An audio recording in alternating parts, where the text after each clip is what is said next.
Hello दोस्तों, welcome to Revan study YouTube channel. दोस्तों, मैं वाई सिंह आज आप सभी के लिए एक बार फिर से लेकर आया हूं जीके मॉक टेस्ट का भाग 10वां। ठीक है दोस्तों, तो देखते हैं आज के यानी कि भाग 10 के सवाल। तो पहला सवाल है दोस्तों, जैन साहित्य को क्या कहते हैं? त्रिपिटक, वेद, जातक कथाएं और ऑप्शन नंबर डी अंग। तो दोस्तों, जैन साहित्य को हम लोग अंग कहते हैं, यानी कि ऑप्शन नंबर डी हमारा सही हो जाएगा। अब बाकी के ऑप्शन भी देख लेते हैं। त्रिपिटक का संबंध बौद्ध धर्म से है। किससे है दोस्तों? बौद्ध धर्म से। और वेद ब्राह्मण धर्म के ग्रंथ हैं। जातक कथाएं भी बौद्ध धर्म से संबंधित हैं। देखते हैं अब अगला सवाल। अगला सवाल है, सीमा शुल्क किसका साधन है? मौद्रिक नीति का, विदेश व्यापार नीति का, औद्योगिक नीति का, राजकोषीय नीति का। ये तो दोस्तों नाम से ही कन्फर्म है कि सीमा शुल्क का मतलब, अगर सीमा लगा है तो निश्चित ही क्या होगा इसका आंसर? विदेश व्यापार नीति। ठीक है दोस्तों, तो इस तरह से ऑप्शन नंबर बी हमारा सही हो जाएगा।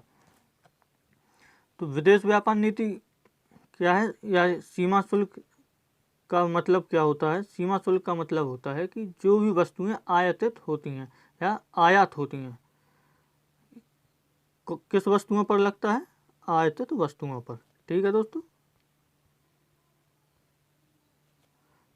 देखते हैं अगला सवाल। निम्नलिखित में से कौन सा प्रत्यक्ष कर है? यानी कि पूछ रहा है कि निम्न में से डायरेक्ट टैक्स कौन सा है। ये तो बिल्कुल आसान सा सवाल है दोस्तों। देख लेते हैं। विक्रय कर बिल्कुल नहीं है, बेचने में डायरेक्ट टैक्स नहीं देते हैं। उत्पाद प्रोडक्शन में भी नहीं देते हैं। अगला है धन कर, यही हो जाएगा, मनी।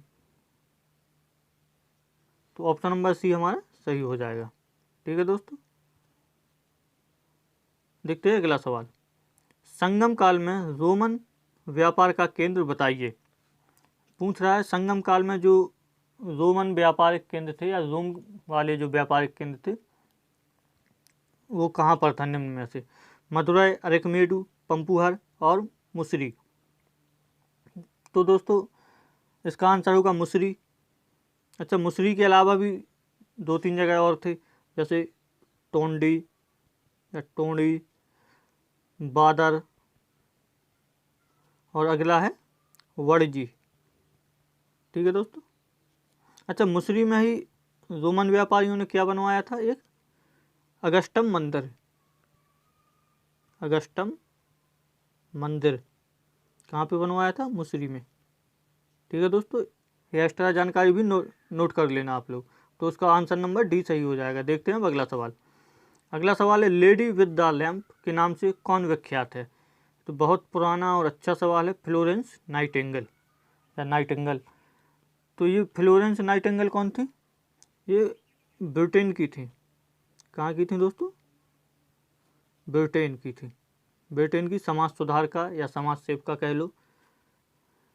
और इन्होंने क्या किया? आधुनिक नर्सिंग सेवा प्रारंभ की। जो वर्तमान में नर्सिंग सेवा चल रही है ना, इसको इन्हीं ने शुरुआत किया था। अच्छा, और एक शुरुआत कहाँ से किया था? जो क्रीमिया युद्ध हुआ था ना 19वीं शताब्दी में, उसी समय से इन्होंने इसमें सेवाएं दी थी, क्रीमिया के युद्ध में। तो ऑप्शन नंबर बी हमारा सही हो जाएगा। देखते हैं अगला सवाल। मार्को पोलो किसके लिए विख्यात है? मार्को पोलो कहाँ का निवासी था दोस्तों? मार्को पोलो वेनिस का निवासी था। वेनिस यानी कि इटली का निवासी था। ठीक है दोस्तों, तो ये किसके लिए फेमस है? इसने चीन, भारत और एशिया की यात्रा की थी, तो इसके लिए फेमस है। ठीक है दोस्तों, देखते हैं अब अगला सवाल। इसका आंसर कौन सा हो जाएगा हमारा? Answer number B. ठीक है दोस्तों, प्रथम बौद्ध संगीति आयोजित की गई थी। कहाँ पे आयोजित की गई थी प्रथम बौद्ध संगीति? वैशाली, कश्मीर, राजगृह और पाटलिपुत्र। तो इसका आंसर क्या होगा? हर कोई जानता है या बिल्कुल आसान सा सवाल है। राजगृह कब हुई थी? 483। कब हुई थी दोस्तों? 483 ईसा पूर्व, यानी कि बीसी। अंग्रेजी में उसको क्या बोलेंगे? बीसी। ठीक है दोस्तों। अच्छा, इसके 1-2 फैक्ट और बनते हैं। अध्यक्ष कौन था? अध्यक्ष कौन था इस समय प्रथम बौद्ध संगीति में? महाकश्यप। ठीक है दोस्तों, ये पूछ लेता है मगध में राजा कौन था? तो ये तो बिल्कुल आसान सा है, अजातशत्रु। ठीक है, तो आंसर नंबर सी हमारा सही हो जाएगा। देखते हैं अब अगला सवाल। क्वेश्चन दिया हुआ है कि भारत में स्थानीय स्वशासन का जनक किसे कहा गया है? Question mark. ठीक है, तो भारत में स्थानीय स्वशासन का जनक कहा गया है दोस्तों लॉर्ड रिपन को। बिल्कुल सही, यानी कि ऑप्शन नंबर ए हमारा सही हो जाएगा। अच्छा, थोड़ा सा अब इसके बारे में भी जान लेते हैं। लॉर्ड रिपन ने 1882 में स्थानीय स्वशासन लागू किया था। 82 में क्या हुआ था असल में? 82 में प्रस्ताव पारित किया गया था एक तरह से, ठीक, और 83 में लागू हो जाता है। ठीक है दोस्तों, और जो जितने भी उस समय के प्रांत थे ना, स्थानीय या वो प्रांत थे, तो वहाँ पर स्थानीय स्वशासन लागू किया गया। ठीक है दोस्तों, तो आंसर नंबर हमारा ए सही हो जाएगा। देखते हैं अब अगला सवाल। अगला सवाल है एक करंट अफेयर्स से। हाल ही में सन क्रीम को बैन करने वाला विश्व का प्रथम देश कौन सा है या कौन बना है? तो ये तो करंट का सवाल है, थोड़ा सा लाइट क्वेश्चन है, पला हुआ है इसका आंसर। ठीक है दोस्तों, यानी ऑप्शन नंबर सी। देखते हैं अगला सवाल। ग्लोबल गोलकीपर अवार्ड से सम्मानित भारतीय कौन है? ए अमिताभ बच्चन, बी नरेंद्र मोदी, सी सचिन तेंदुलकर, डी लता मंगेशकर। तो इसका आंसर होगा नरेंद्र मोदी, यानी कि ऑप्शन नंबर बी हमारा सही उत्तर होगा। अब थोड़ा सा इसके बारे में जान लेते हैं। ग्लोबल गोलकीपर अवार्ड ये देता कौन है? ये देता है बिल और या अंग्रेजी में पढ़ेंगे तो एंड मिलिंडा फाउंडेशन, यानी कि बिल गेट्स और उनकी वाइफ का नाम है विल और मिलिंडा गेट्स फाउंडेशन। ठीक है दोस्तों। अच्छा, मोदी जी को किस लिए दिया गया था? मोदी जी को दिया गया था स्वच्छता के लिए। ठीक है दोस्तों, ये भी याद रखना, ये वाला क्वेश्चन भी पूछा जाता है कि ग्लोबल गोलकीपर अवार्ड किस क्षेत्र के लिए दिया गया था? तो स्वच्छता के लिए। ऑप्शन नंबर बी हमारा सही हो जाएगा। देखते हैं दोस्तों अब अगला सवाल। अगला सवाल है ला लीगा की ब्रांड एम्बेसडर कौन है? ला लीगा के ब्रांड एम्बेसडर, ये भी करंट अफेयर्स से, Rohit Sharma. Option number C. अच्छा, ये पहली बार ऐसा हुआ कि कोई क्रिकेटर बना है किसी फुटबॉल टूर्नामेंट का। ठीक है दोस्तों, ये भी याद रखना। देखते हैं अगला सवाल। अगला सवाल है हवा के तेज वेग, सॉरी यहाँ पे वेग होगा, आप लोग सुधार लेना। वेग से बने रेतीले टीलों, मिसप्रिंट काफ़ी ज़्यादा हो गया इसमें, टीलों को क्या कहते हैं? तो पूछ रहा है जो मरुस्थल में होते हैं ना, वहाँ पे तूफान आता है, रेतीला तूफान, तो उसमें क्या होता है, जो रेत होती है एक जगह से दूसरी जगह जाके पहुँच जाती है, ऊंचे ऊंचे टीले बन जाते हैं। तो वो पूछा उन टीलों को क्या कहते हैं? तो उनको क्या कहते हैं? मरु टिब्बा या ड्यून, यानी कि ऑप्शन नंबर डी हमारा सही होगा। ठीक है दोस्तों, देखते हैं अगला सवाल। 23 सितंबर को दिन और रात की समान लंबाई को क्या कहते हैं? अच्छा, पहली बात तो ये चीज़ याद रखना कि दिन और रात की लंबाई समान कब होती है? साल में 2 बार ऐसा मौका आता है जब दिन और रात की लंबाई समान ही होती है। वो कौन कौन से दिन हैं? पहला होता है 21 मार्च, यानी कि 21 मार्च। 21 मार्च को क्या बोलते हैं? 21 मार्च को बोलते हैं बसंतकालीन विषुव, बसंतकालीन विषुव। ठीक है दोस्तों, ये कब होता है बसंतकालीन? ये होता है 21 मार्च को। और दूसरा होता है 23 सितंबर। 23 सितंबर को क्या बोलते हैं? शरतकालीन। तो हमारा आंसर क्या हो जाएगा दोस्तों? बिल्कुल सही, हमारा आंसर होगा ऑप्शन नंबर बी। देखते हैं अब अगला सवाल। अगला सवाल है प्याज का खाद्य भाग यानी खाने योग्य भाग कौन सा है? ये तो ना जाने कितने परीक्षा में पूछा गया ये सवाल है दोस्तों। प्याज का खाने योग्य भाग तना होता है। क्या होता है दोस्तों? तना। ठीक है, यानी कि ऑप्शन नंबर सी हमारा सही हो जाएगा। देखते हैं अगला सवाल। अगला सवाल है हीमोग्लोबिन की अधिकतम बंधुता निम्न में से किसके लिए होती है? Question mark. हीमोग्लोबिन की अधिकतम बंधुता यानी कि बॉन्डिंग की बात हो रही, किसके लिए होती है? हर कोई जानता है हीमोग्लोबिन यानी कि ऑक्सीजन। ठीक है दोस्तों, यानी ऑप्शन नंबर ए हमारा सही हो जाएगा। देखते हैं अगला सवाल। अगले सवाल में न्यूटन के पहले नियम को क्या कहते हैं, या न्यूटन के गति के पहले नियम को क्या कहते हैं? जड़त्व से ही शुरुआत होती है ना किसी चीज़ की, तो उसको क्या बोलते हैं? जड़त्व का नियम। याद रखना, पहला कौन सा हो जाएगा? जड़त्व। ऑप्शन नंबर सी हमारा राइट आंसर है। अगला है गांधी जी ने निम्नलिखित में से किसे पोस्ट डेटेड चेक कहा था?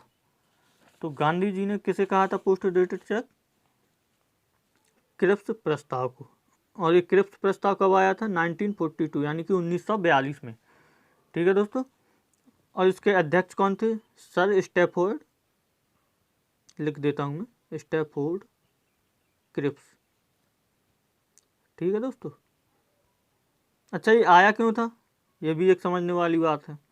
ये आया इसलिए था कि जो द्वितीय विश्व युद्ध हो रहा था ना, 1939 से स्टार्ट होता है ना, 1939 से होता है जो, और 45 तक जाएगा।